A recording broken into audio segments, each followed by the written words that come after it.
اگلے ہی دن ایک سنا ہے کسی سے، ایک موٹیویشنل اسپیکر ہی ہیں، انہوں نے ایک بات کی بڑی خوبصورت.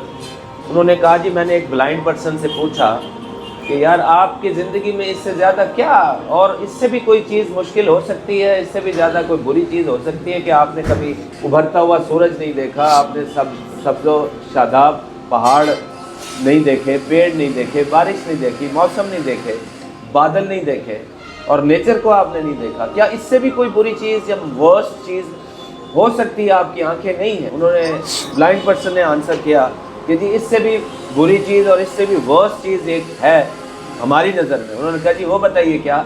انہوں نے کہا جس کی آنکھیں ہوں اور وہ دیکھ نہ سکے. ٹھیک ہے، یعنی ہم میں سے کتنے ہی لوگ ایسے ہیں جن کی آنکھیں ہیں لیکن ان کے اندر بصیرت نہیں ہے. رب نے قرآن میں فرمایا کہ میں نے ان کے دلوں پہ قفل ڈال دیے ہیں، ان کو نظر نہیں آتا، یہ اندھے گونگے بہرے ہو گئے. حالانکہ وہ سن بھی سکتے ہیں لیکن جو حق بات ہے وہ سننے کے لیے ان کے کان بند ہو چکے ہیں، حق بات دیکھنے کے لیے ان کے آنکھیں بند ہو چکی ہیں. ٹھیک ہے نا جی؟ تو اگر آپ لوگوں کے اندر اللہ تعالیٰ نے آنکھیں عطا نہیں کی اور آپ اس بات پہ راضی ہیں، اللہ کا شکر ادا کرتے ہیں اور آگے بڑھ رہے ہیں اور لوگوں کے لیے جن کی آنکھیں ہیں ان کے لیے مشعل راہ بن رہے ہیں، ان کو راستہ دکھا رہے ہیں. اور اس دھند کے موسم میں دیکھو بات یہ ہے کہ جو چلتا ہے راستوں سے ملتا ہے اور جس کو راستہ ملتا ہے اس کو منزل ملتی ہے. اس دھند کے اندر، اس سردی کے اندر آپ لوگ گھروں سے نکلتے ہیں، ہاسٹل سے نکلتے ہیں، پیپر دے رہے ہیں، محنت کر رہے ہیں. اور ان بندوں کے لیے جو صحت مند ہیں اور آنکھوں والے ہیں، ہاتھ پاؤں سلامت ہیں اور وہ روڈ چوراہے پہ یا تو بھیک مانگ رہے ہیں یا وہ گھروں میں بستروں میں پڑے ہوئے ہیں یا وہ نشہ کر رہے ہیں، ان لوگوں سے اللہ تعالیٰ نے آپ کو افضل بنایا ہے اور انشاءاللہ ایک دن بخشش کا ذریعہ بن جائے گی. یہی محرومی جو وقتی طور پہ اللہ نے آپ کو دی ہے، زندگی بھر نہیں رہنے والی.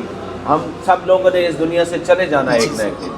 تو جب آخرت میں اس کا اجر ملے گا تو پھر آپ اور لوگوں کی سفارش کا بھی شاید اللہ تعالیٰ آپ کو عطا کریں گے. اس لیے کہ میرا ایسا ماننا ہے، حدیث کا مفہوم ہے جس کا یہ ہے کہ جس نے پانی بھی پلایا، جنت اور دوزخ کا فیصلہ ہو چکا ہوگا قیامت والے دن.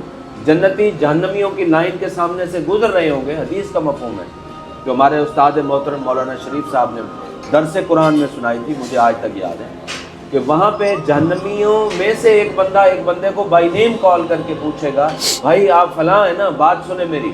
وہ کہے گا ہاں میں فلاں ہوں. وہ کہے گا آپ نے مجھے پہچانا؟ وہ کہے گا نہیں میں نے نہیں پہچانا. وہ کہے گا آپ یاد کریں آپ کو دنیا میں ایک دن پیاس لگی تھی اور میں نے آپ کو پانی پلایا تھا. وہ کہے گا ہاں ہاں مجھے یاد آ گیا، میں شدید پیاسا تھا اور آپ نے مجھے پانی پلایا تھا. وہ کہے گا یار اس بات کا احسان مانتے ہو آج کہ میں نے آپ سے بھلائی کی، نیکی کی، آپ کی مہربانی میں نے کی آپ پر؟ کہا جی ہاں بالکل. وہ کہا یار آج میرا جہنم کا فیصلہ ہو گیا، خدا کے واسطے میری دعا کرو اللہ تعالیٰ سے کہ اس مہربانی کے بدلے میری بخشش کر. تو وہ جنتی آدمی وہیں کھڑے ہو کے اللہ سے دعا مانگی، یا اللہ اس آدمی کا میرے اوپر احسان ہے، اس نے مجھے پیاسا تھا پانی پلایا تھا جی، تو اس کو بھی بخش دے. تو اللہ تعالیٰ اس کے حق میں وہ دعا قبول کر لے گی. یہ حدیث میں آتا ہے، یہ مفہوم ہے. صرف پانی پلانے پہ اللہ بخشنے پہ قادر ہے. اس کو کون روک سکتا ہے؟ اس کو کوئی نہیں پوچھ سکتا، رب کی ذات ہے.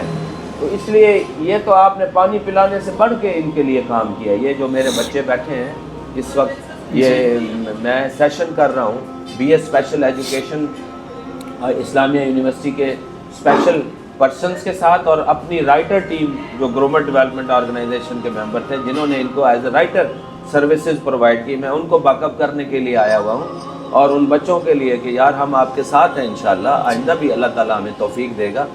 تو ان بچوں کو میں نے خراج تحسین پیش کرنا تھا اور ان بچوں کے لیے بھی ہمیں بیک اپ سٹنگز کرنی تھی. تو اس سلسلے میں ہم یہاں موجود ہیں. تو بات یہ ہو رہی تھی کہ صرف پانی پلانے پہ رب کی ذات بخشش پہ آ جائے تو اس کو کوئی روک نہیں سکتا.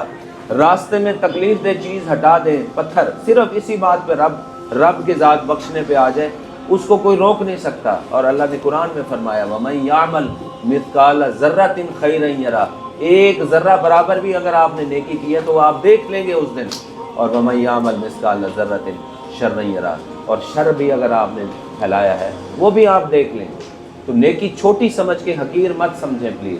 میں اگلے دن ایک پوسٹ پڑھ رہا تھا، پوسٹ سچی ہے یا غلط ہے اس سے مجھے نہیں ہے، لیکن یہ قرین قیاس ہے کہ ایسا معلوم ہوتا ہے کہ یہ ہوا ہوگا۔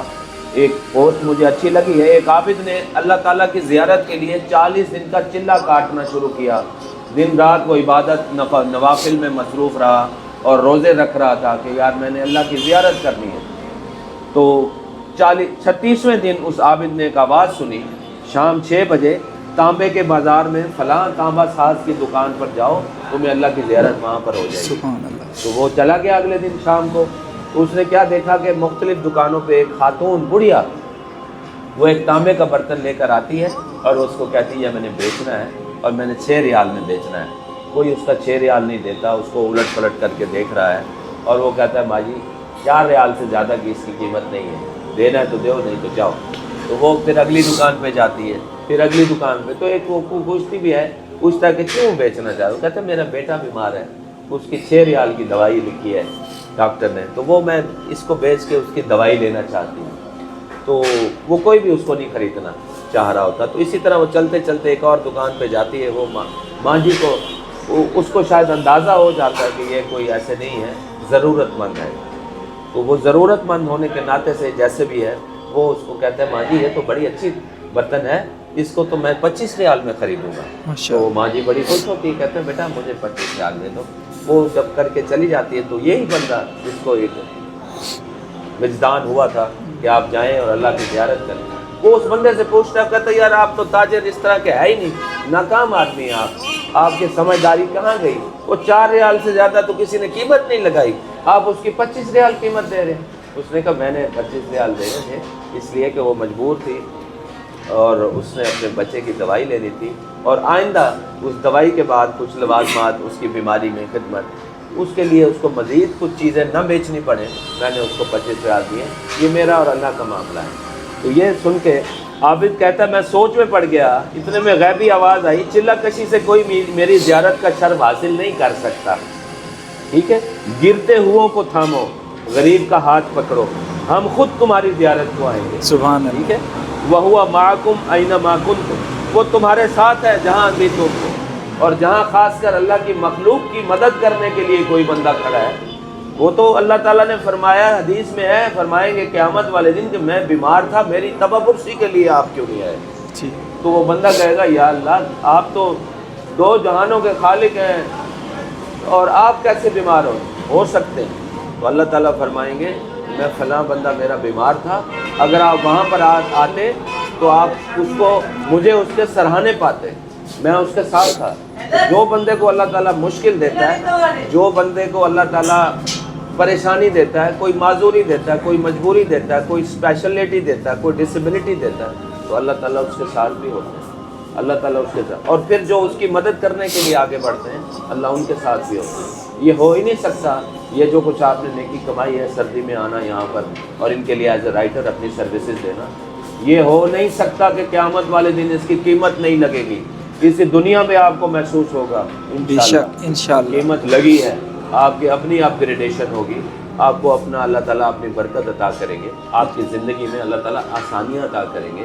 تو یہ تو نہیں ہو سکتا کہ جو دوسروں کے لیے آسانیاں بانٹے اللہ اس کی زندگی میں مشکلات پیدا کریں، یہ نہیں ہو سکتا۔